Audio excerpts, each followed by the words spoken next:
আসসালামু আলাইকুম, welcome to my channel. আজকে আমি তোমাদের জন্য নিয়ে এসেছি টুকরো কাপড় দিয়ে কীভাবে বাচ্চাদের জামা তৈরি করতে হয়। তো দেরি না করে চলো দেখে দিই আজকে 1.5 থেকে 2 বছরের বাচ্চার জামা কীভাবে কাটতে হয় টুকরো কাপড় দিয়ে। এখানে আমি 18 থেকে 20 ইঞ্চি লম্বার বাচ্চার জামা কাটতে পারবো। 18 থেকে 20 ইঞ্চি লম্বা জামা কাটতে পারবো। তো প্রথমে আমি উপর থেকে কুচির জন্য 9 ইঞ্চি কেটে নিলাম। তারপরে কেটে নেবো বডির জন্য। এখানে বডির 4 ভাঁজ, যেহেতু কাপড়টা 4 ভাঁজ আছে, তো 4 ভাঁজে আমি লম্বা 9 ইঞ্চি নিয়ে বাকিটুকু নিয়ে বডি মাপে কেটে নেব। এখানে আমি গলা 3 ইঞ্চি, কাঁধে 2 ইঞ্চি এবং আর্মহোল 5 ইঞ্চির মতো কেটে নিয়েছি। আর বডি যার যার মাপ অনুযায়ী কেটে নেবে। আমি এখানে 6 ইঞ্চি, 6 দোকানে 12 ইঞ্চি বডির মাপে কাপড়টা কেটে নিচ্ছি। তো তোমরা যার যেমন বডি তেমন মাপ অনুযায়ী কেটে নেবে। এখানে হয়ে গেল, যেহেতু এখানে 4 পাট আছে তাই মাঝখান দিয়ে জোড়া হবে। তো এখানে আমি ছোট হাতা ডিজাইন করে হাতা কেটে নিলাম। তো তোমরা যার যার মাপ অনুযায়ী যদি হাতা চাও হাতা দিতে পারো, নাও দিতে পারো। এখানে আমি দেখো উপরে হাতা, বডি এবং নিচে কুচির জন্য এতটুকু। এখন আমি সেলাই করে নেব। প্রথমে আমি সামনের পাটটাকে সেলাই করে নেব। প্রথমে কি করতে হবে, যেহেতু মাঝখানে জোড়া আছে তাই প্রথমে জোড়াটাকে সেলাই করে নিতে হবে। যেহেতু টুকরো কাপড়, তো মাঝখানে বডিতে জোড়া হবে। তো এখানে জোড়ার মধ্যে আমি আবার লেস দিয়ে খুব সুন্দর করে নর্মাল একটা ডিজাইন করে দেবো। তোমরা যে কোনো ডিজাইন করে নিতে পারো। যেহেতু টুকরো কাপড় লেস দিয়ে যদি ডিজাইনটা করো তাহলে আর বোঝা যাবে না মাঝখানে যে সেলাই হবে। তো আমি মাঝখানে লেস দিয়ে সেলাই করে একটা ডিজাইন করে নিলাম, খুব নর্মাল কিন্তু দেখতে খুবই সুন্দর। তারপর আমি গলাটা সেলাই করে নেব। গলা যেহেতু গোল গলা, তো আমি প্রথমে গলাটা সেলাই করে নেব।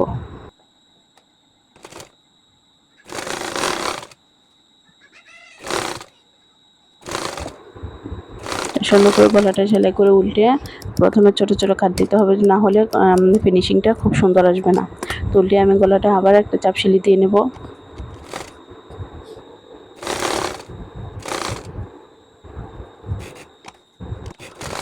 তারপরে গলাটাকে আবার উল্টে খুব সুন্দর করে বসিয়ে আরেকটা সেলাই দিয়ে দেবো।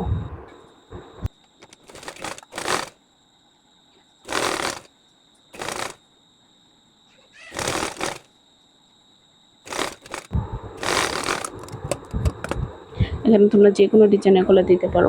তো এখানেও আমি পিছনের সাইডে গলাটা সেলাই করে নেবো। যেহেতু এখানে চেইন লাগাবো আমি, তো দুটো পিছনের সাইডে মাঝখানে জোড়াটা সেলাই করব না।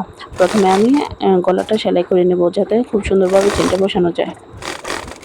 অনেকে তোমরা চেন লাগাতে পারো না, এভাবে যদি তোমরা চেন লাগাও তাহলে তোমাদের খুবই সহজ হবে এবং সুন্দর হবে এবং খুব সহজে সুন্দরভাবে চেনটা লাগাতে পারবে। দেখো আমি কিভাবে লাগাচ্ছি।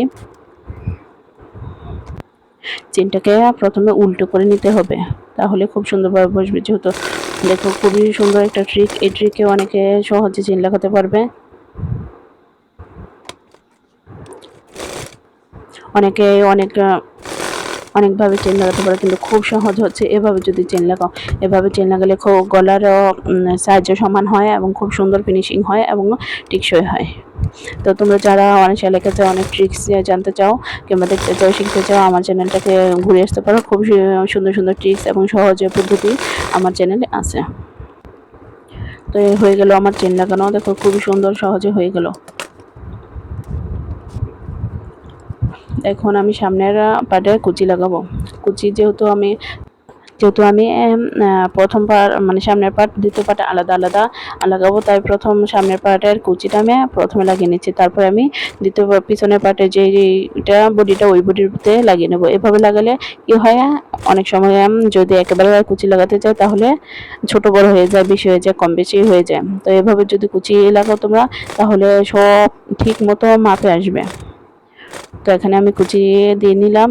তারপর আমি কি করব, এটার মধ্যে একটা চাপ সেলাই দিয়ে দেবো উপরে। চাপ সেলাইটা দিলে খুব সুন্দরভাবে কুচিটা বসে থাকে।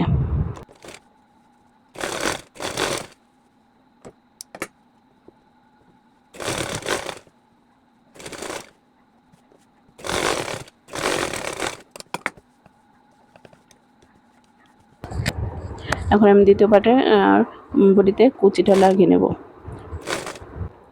তোমরা অনেকেই সহজভাবে সুন্দরভাবে সমান করে কুচিয়ে তুলতে পারো না। তোমরা যারা সেলাই কাজে নতুন, আমার চ্যানেলে অনেক ভিডিও আছে এমন সহজে সমানভাবে সমানভাবে কিভাবে কুচিয়ে তুলতে হয় সেই নিয়ম আমার চ্যানেলে অনেক দেওয়া আছে, তোমরা দেখে আসতে পারো, শিখতে পারো।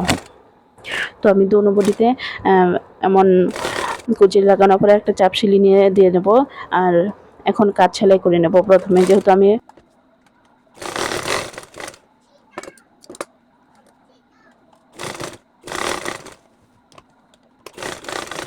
তো এখন আমি হাতার মধ্যেও যেহেতু বডির মধ্যে একটা গলার লেসের ডিজাইন করেছি, তো হাতার মধ্যে একটা ছোট্ট একটা সিম্পলভাবে ডিজাইন করে নেবো যাতে হাতাটাও দেখতে খুব সুন্দর হয়। যেহেতু টুকরো কাপড় যাতে বোঝা না যায়, এই টুকরো কাপড়ের জামা।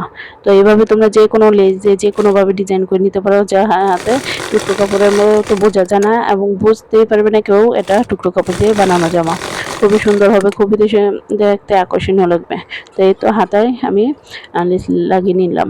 এখন আমি বডিতে হাতাগুলো জয়েন করে নেব।